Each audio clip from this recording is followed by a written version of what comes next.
Hi there, I'm Coach Kenneth. And I'm Coach Victoria. And in this video, we're going to be talking to you about my anxiety was pushing her away, even though I didn't know it. Oh, man. One of the things that we've been very proactive on the channel since we launched is helping you understand how our anxiety really impacts our relationships. And I did a video years ago called The Real Reason Relationships Fail, and it talked a lot about anxiety and not knowing how to soothe ourselves.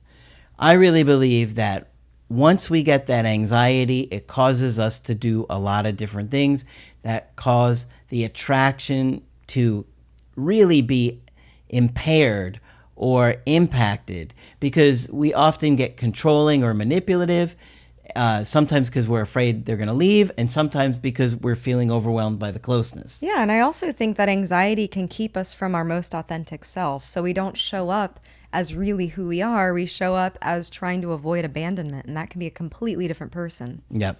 And so the more we make it aware to you guys, the more likely you're going to break this cycle. You have to see it to change it. Like Margaret used to talk about with the manhole, where you keep walking down the street, falling in the manhole until one day you say, oh, no, that manhole is up ahead. I got to step around it. Exactly. And then eventually you finally do. Yeah. But it takes time. And today I've got an email coaching that's going to show a lot of different issues that many of you guys struggle with and probably came out in your relationship. All right, let's hear it. So this is from a guy in his mid-40s, and he says, I'm a true fan of Margaret, Victoria, and you since 2020. He said he started going to therapy in February of this year. He met his ex, we'll call her Olivia, that's not her real name, in fall of 2023 on a dating app. 2 days after meeting, you're going to see right from the get-go, you're already going to see what we're talking about with anxiety, right? This is not going to be healthy behavior. Watch. 2 days after meeting, I knew this girl was worth getting to know and was special. Now, how could you know someone's special after 2 days? Sometimes you do feel a click of chemistry, but we always tell you to keep your eyes peeled. Be careful. Yeah. Be careful. I instantly liked her. So that tells me, I mean, she is pretty. I saw the pictures of her. But, that instant chemistry can lead to toxic things real fast. Oh, yeah. And in the beginning, our brain loves to concoct stories about who the other person could be for us and the interesting things about them. So we like to fill in the blanks, and sometimes we get those rose-colored glasses. Yep. So let's see. She's good looking, small, my type, petite, big brown eyes, and thick eyebrows. Good and kind-hearted, committed animal rescuer, and a pursuer of justice for others, and a helper. Now, I don't think English is his first language here, in case some of it doesn't flow like you might think, as you're going to see. It sounds like he's describing Mort from Madagascar. Small, petite, big brown eyes, willing to help. Oh, nice. She's very smart, a PhD, a scientist, and now a teacher. She's a hard worker. I took her to my favorite restaurant because of a three-week trip ahead the next day. So I had to know her in person immediately. Okay, there's that anxiety right from the get-go. I had to know this person immediately. After we started dating, seeing each other every day, our thing developed so fast. She was so attentive. We got very passionate, and I introduced her immediately to my family. Oh. Okay. Okay, so here's the anxiety driving a lot of this right from the get-go, right? And, at this point, when you're introducing to family, now other characters are invested, right? And causing drama. That too.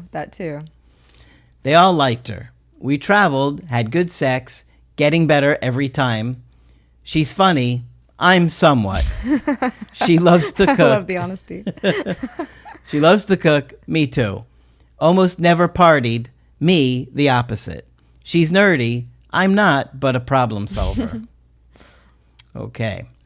We talk seriously about marriage, kids. He put that in bold. Yeah. Or caps for some reason.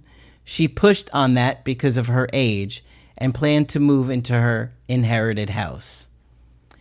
She really is a 10 out of 10. Regarding the problem, I had a very harsh relationship before her. It was with a narcissist. I noticed my scars from that previous relationship and with others as I started getting closer to my special one. That's how he describes it. But you can see all of this is that anxious avoidant trap unfolding right before your eyes in so many different ways.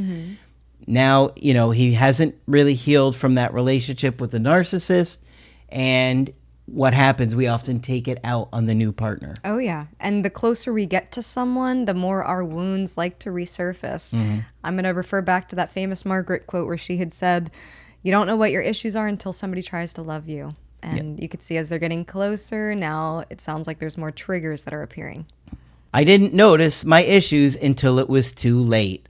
I was stretching new boundaries with her too hard. I don't know what that means, but it doesn't sound good. I don't know if he means that he's imposing boundaries on her or if he's being more lenient than he normally is. I don't know what he means by this. I think it means he's imposing on her boundaries, that he's getting to be too much, too intense for her. I see, yeah. This was alongside my explosive temper, which I've always had, but which came out too much on her when we got into arguments. Okay, so this is what I say. Anxiety causes all these behaviors. When we don't know how to soothe ourselves, this is what happened. We lose emotional self-control, we lash out, we manipulate, and that, I think, is exactly what he was doing. Yeah. And she was getting tired of it. Yep. And it's one of those things where we care about this person, we start to really like them, and we don't want anything to mess with it. And so we become very protective sometimes. We get really angry because we're trying to preserve that thing. But you've said in other videos, sometimes when we're afraid of something, we end up causing it to happen. Exactly. And so, he's not realizing that she's a 10, but he's not acting like a 10. He's acting like a 2-year-old. I'm kidding. But a lot of times it does make us act like that. Like we really do regress to those temper tantrums, not getting our way, because you have to learn to soothe yourself. Yeah. So much of attraction is really displaying confident behavior. And when you exhibit these insecure behaviors, lashing out, controlling, the temper, it just destroys attraction. And you get to a more powerless place. You're trying to use anger and aggression to get whatever you want instead of being in that more confident place where you can be more accepting and negotiate and communicate and those types of things. We frequently had stupid fights and sometimes both said hurtful things. I told her like 3 times I would quit. I guess he means on them. Because she compared me so many times to my previous ex, which put me in a real bad mood. It was all completely unnecessary. Okay, so do you think she was saying he was acting like his ex? That's what it kind of sounds like. She compared me so many times to my previous ex, maybe. And she may have heard some things about his previous relationship where she might be kind of bringing it back. Like, oh, you told me this happened in your past relationship and now I'm seeing it here. And have you changed or are you ready for this? So we don't know what those conversations look like, but it sounds like something from the past is coming up. Mostly, it was me. I regretted and genuinely apologized every time I messed up, but there's only so much of that people can take. And we appreciate the honesty. We appreciate the awareness. So this is the first step. This is spotting the manhole. So many conflicts were probably related to my younger past with my mom. Well, then after some confessions, in August of 2025, I planned giving her a ring. I had everything paid for, but the plans fell through because she had to show up to work earlier than that summer. Okay, so sounds like something happened at work. And she couldn't go on whatever vacation they were going on, maybe. During the trip, I took instead with her, but my mom. I cannot regret that this happened this way. It was repairing and fun with my old one. I think he means his mom is the old one. Yeah. I'm sure mom's going to love that. It sounds endearing in whatever language it's from. I got really upset about a favor I asked her that she didn't take seriously. Okay, sounds like he asked for a favor. She didn't take it seriously. He got angry. I got so angry that I gave her the silent treatment for almost a week or more than a week. This could be the big trigger that hurt her the most. We got back together, but it wasn't the same from her side, not from me. Okay, so she's getting tired. She's getting tired of the anger, the explosive temper, the arguments, the defensiveness, and I don't blame her. Most people would. Yeah, and I could see he's also running out of ways to try to control and feel better and soothe. You know, at this point now he's resorting to stonewalling, and that tells me that he's probably feeling really helpless. You know, he's getting upset. There's something that he wants. He's unable to soothe, and then so he resorts to, well, I'm just going to cut this person off of all of my affection and attention and hope that that works. Yeah. I'm sure during that week he was hoping that she would come back and say, oh my gosh, I'm so sorry, let's reconnect, instead of him being able to soothe and him being able to lead in that way. Yeah, unfortunately, people have a breaking point, and there's only so much behavior that they're going to tolerate like this. At the end of December in 2025, she said she needed time. I did not beg 100%, probably 90%. She reached out immediately and texted me since that day, every day, till I got confused and pushed her back in the beginning of July 2026. Okay, so it sounds like she kept reaching out, wasn't seeing him, and he eventually was like trying to set a boundary. Yeah. I told both of us should respect her decision and let me know when she changed her mind. Okay, so he was trying to say, let me know when you change your mind, and then we'll see how it goes from there. Yeah. I went no contact. In March, she reached out for her stuff at my apartment. She showed up. We chatted for about 3 hours, not about the relationship, but work, family, and stuff like that. I took it as a reach out, but 1 week after, I asked her if she wanted to come over and have our favorite tacos. I got a kind of no. Then I asked her 2 more times, no. Oh, man. Yeah, okay, so you can't do that. You know, after you got the first no, you should have been like, okay, you know, if you change your mind, get back with me. Yeah. But he was anxious, and that causes you to do the 2 other no's. Yep. And our anxiety convinces us you're not doing enough, you're not trying hard enough. And so you push past people's answers and you push past people's, you know, true desires and wants to get what you want. Okay, so here, boy, we've got a good one here. Oh, man. Did you see it? Nope. I didn't see it. I scrolled down quick so she couldn't see it. Okay, I won't look. We got a really, really big grand gesture coming up. Okay. Close your eyes and I'll read it. Okay. So- I'll look this way. I'll just give our viewers intense eye contact. Okay, here we go. Okay, let's hear it. I showed up at her birthday with a big mariachi band, Oh my flowers, gifts for her cat. The cat. Oh my That's god. what it says. Gifts for her cat. The cat's like, I like this. He's like, and the band's not bad either. He put LOL. All okay, but no romantic. I guess he means it went well. It went okay, but it didn't lead to anything romantic. Then we started chatting. 80% my initiative. She was somewhat interested, asking some questions, but everything both-sided. I don't know if he means to say was one-sided. No direct romantic content.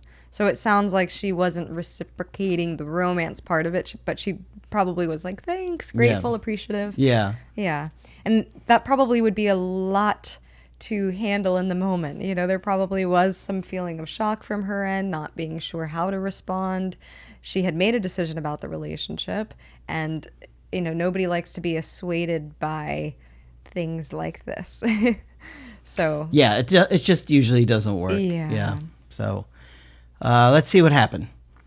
Then I had the opportunity to meet her 2 more times at her parents' house where she lives, and we had dinner all together with the family, not romantic. Okay, so I wouldn't have done that either. yeah. You don't want to get a bunch of people involved in this situation. You really want to spend one time with her alone, but you're so anxious and pushy because you're afraid to lose her that you're gonna push her away. That's exactly what's happening. And we understand that there's other cultures and other cultures that are more communal. However, I could see this still being used as a slightly manipulative tactic. If I go over when the family's there, I'm going to win them over. Yeah. They're going to like me. They're going to try to encourage her to get back together. So I could see this having a secret agenda underlying. For sure. Yeah. You're right. I agree. Since then, it's been about a month. What recently triggered me to get help is that I invited her and her parents last weekend to have lunch on Sunday. She said the dreaded, "I'll let you know." Last Saturday. She has not messaged me since. I haven't texted her again. Help, Craig. We've got 6 exclamation points there. He says, currently I have been the one reaching out. We know. Somewhat anxious. I like that he put somewhat anxious after he gave 6 exclamation points after help, Greg, in caps. I even told him on the email, I'm like, I think it's pretty much a lot of anxiety. And maybe, and this is where perspective is so important, is maybe in those last reach outs, maybe that's what he's referring to. And in his mind, he wasn't as anxious as he has been before, but the baseline is probably already anxious. So in his mind, he might be thinking, well, it was kind of anxious, but from the outside and maybe to her, it could be still overwhelming, right? So we can acknowledge maybe we are managing our anxiety better, but we still have to be aware of how that affects other people. Just same with our anger. Maybe we're not as angry as we are before, but if we're still being, aggressive towards another person, we still have to be attentive with how that's impacting the other person. So at this point, this is really where we start to talk about no contact and giving somebody space, because that's really where we learn how to self-soothe. He's so pushy in his agenda that he's not allowing her the thoughts and feelings of, you know what, maybe it would be nice to spend time together. Yeah. It's just too overwhelming. It doesn't allow someone to emotionally breathe and make that decision for themselves. She's avoidant, scared to do one-on-one encounters. Okay. Now, what I said to him in the email is, now, some people get really confused about their attachment style afterwards. Like, he didn't describe her at all as being avoidant in this relationship. There wasn't one sign of it that I could think of. So now I think he's seeing her as avoidant because she's avoiding him. There's a huge difference. There's a huge difference in your ex avoiding you and being avoidant. Yeah. Right? I think this is a very important distinction. Yeah. Because you could have somebody who's super loving in the relationship, and then, many of you are convinced that your ex is avoidant because of their behaviors after the breakup, which, it makes sense that they're going to be avoiding you. We always talk about how somebody can act very distant because they are making a decision and they are going through with that decision, and they have to be to end the relationship.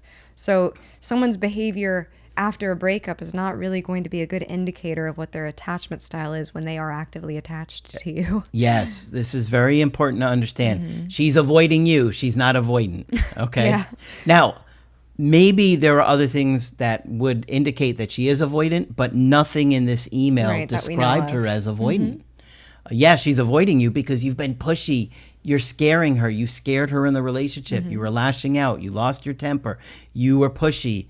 And all of those things just kill attraction. And it's very normal for a lot of people to not want to engage with conflict when the other person is aggressive or is angry or has a temper. Yeah. So this is where it's difficult to gauge. I can't confidently say that, we have a conflict avoidant person here. It sounded like, you were aware of the ways that your temper could show up. So yeah, if anything, it sounds like you have a lot of anxiety and she's been fairly secure based on what we've heard so far. Right. Now, there may be more to it, of course, but from what I'm seeing, I didn't see anything from her behavior that was setting him off. In fact, he said most of this was because of his behavior. Yeah. Okay. I took her for granted in the beginning, didn't value her when I got upset, and thought she would never leave. What, do I not say those 3 things like all the time? I literally say that all the time. Don't take someone for granted. Didn't value her when he got upset. In other words, he couldn't control himself, and then thought she would never leave. Yeah. It's like a triple threat. I regret this so much. I love her with all my heart, and I manifest to rebuild this relationship. She does have some CrossFit equipment at his apartment, and I think he's wondering why She may have not picked that up yet, and she didn't give back keys yet. So he's probably like, does this mean she wants me back? Look, I think this woman cares about you. I think she feels bad about what happened.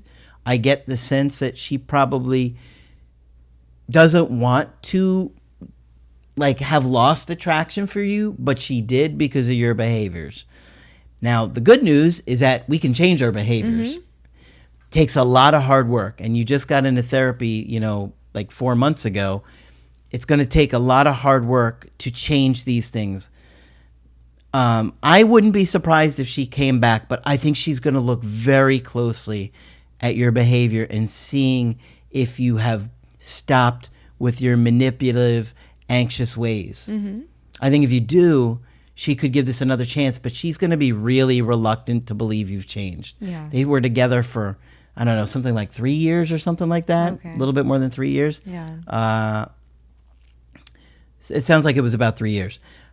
So she knows him. She knows how he is, and she probably is just kind of like, I care about you, but I don't think this is going to go anywhere. Yeah. And I would say right now his biggest task is to learn how to self-soothe.